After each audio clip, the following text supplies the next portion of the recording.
What's up, everybody? Welcome back to Taste Like Music. Jason and Joe here. Today, doing an album review, this time one picked by our patrons over on Patreon. This record is coming from Shane.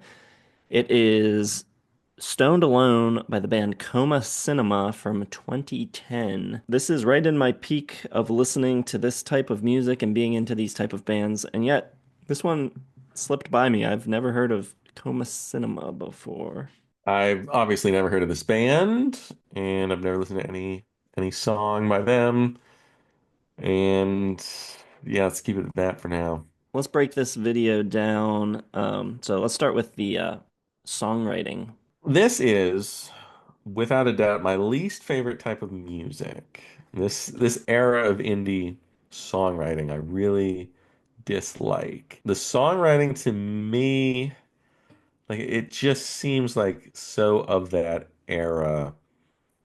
It's very much like to me, it's like the Shins with all the joy sucked out of it. It's cutesy. It reminds me a little bit of like Brand New and Connor Oberst and that confessional emo style that kind of infiltrated indie music afterwards. The one thing I do kind of like about this, and it reminds me actually of the Cindy Lee album from whatever last year or whatever. It's that very hypnagogic type of pop music that is now very popular. And this really made me think of that, especially the second time through when I was listening. I was like, this is without a doubt them wanting to be, Brian Wilson, that 60s style pop music transported to, an indie sensibility with the kind of crummy vocals and the shabby production and all the things I don't like. The first time through, I was really just gonna just crush this album because I just hated it. But I listened to it again, and that Brian Wilson-ness that I only got hints of the first time through kind of came to the forefront more for me, and I kind of got what they were going for with the song structures and hints of the drumming style from back then. And even though I do not like this type of music, and usually hypnagogic pop just falls flat for many reasons, I at least came to appreciate the songwriting outside of the lyrics and really the playing. But what they were going for, I think, is good, and they do it pretty well. I think there's enough there.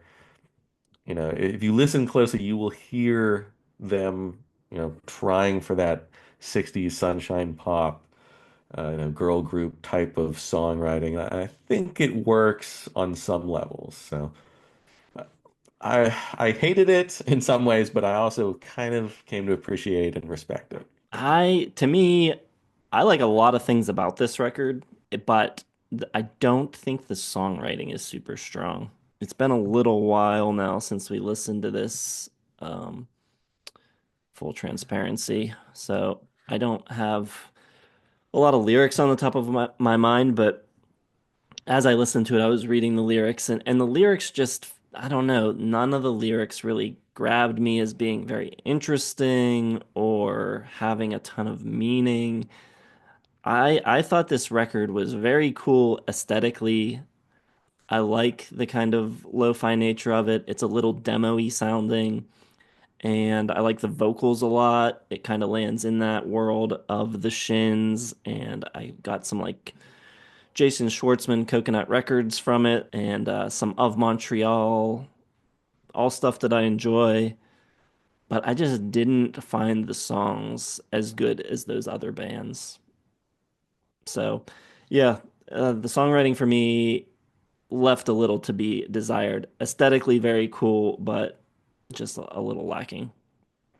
How about the musicianship? Uh, it's okay.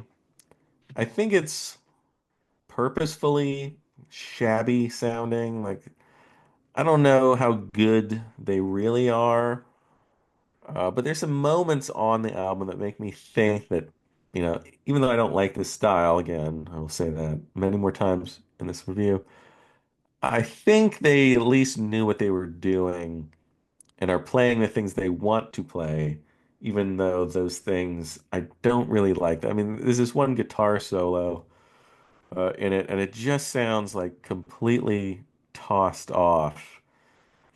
It's on She, which has a nice fuzzy guitar tone on it, which I liked.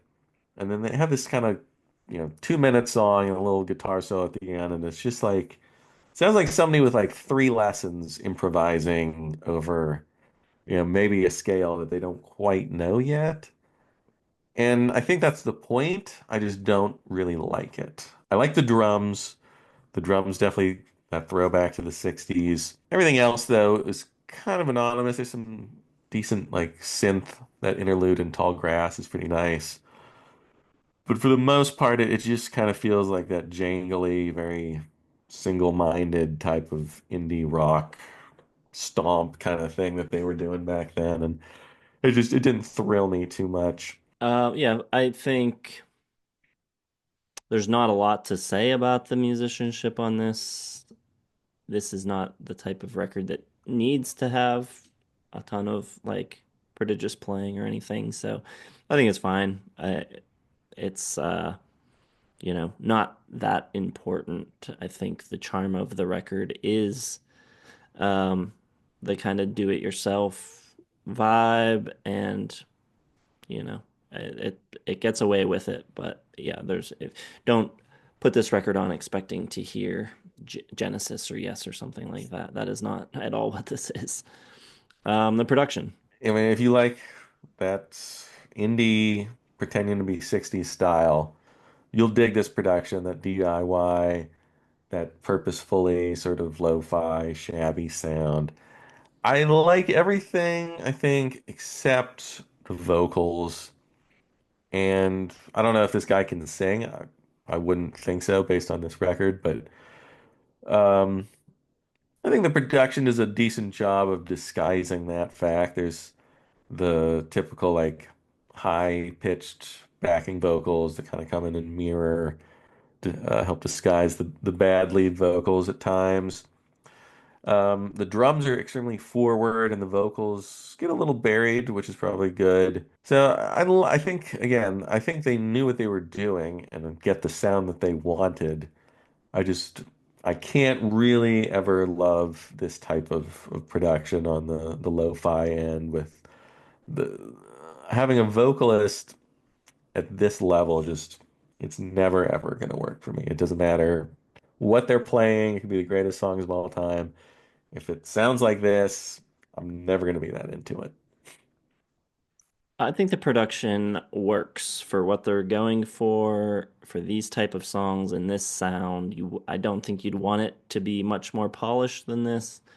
So, yeah, production's good. I like it. No real complaints. Although, again, this isn't the Beatles or ELO or Thriller or something with like a huge production value. This is very kind of lo-fi DIY.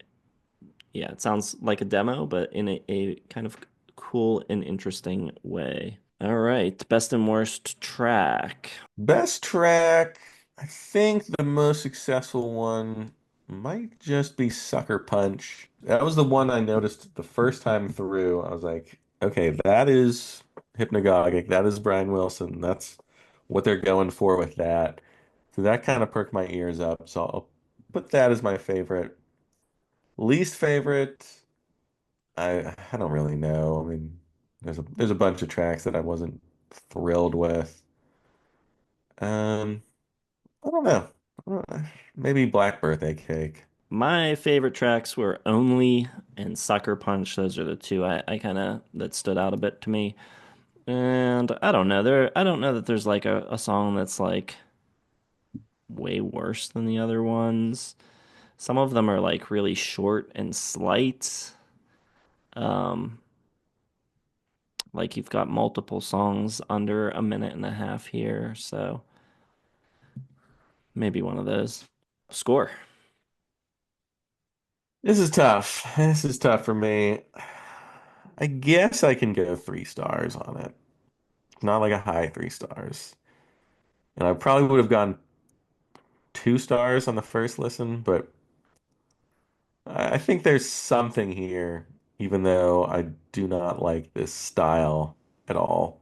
But they got something cooking. I'd kind of be interested to see where they went, if they ever got un-lo-fi and more into, brighter stuff. But I think this album at least makes me want to know where they went. So I think that's a decent thing for an album. So I'll give it 3 stars. I'm going three also. Unlike you, I like the style. That's my favorite thing about it.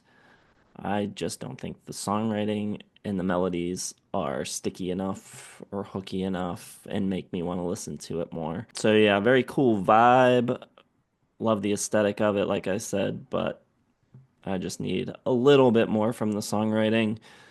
Lyrically, also, I didn't get a lot out of it. I don't always read along with the lyrics. This time I did, and I can't say it added anything to the experience. Don't really know what any of the lyrics meant, and yeah.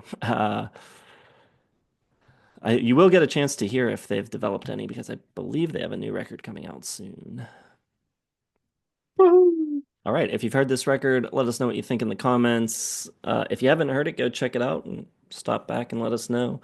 Hit the like button, subscribe, hit the bell for notifications, check the video description for all of our links to many places: social media, Patreon, our record label, our merch, all that good stuff. Thanks for watching. We will see you in the next one.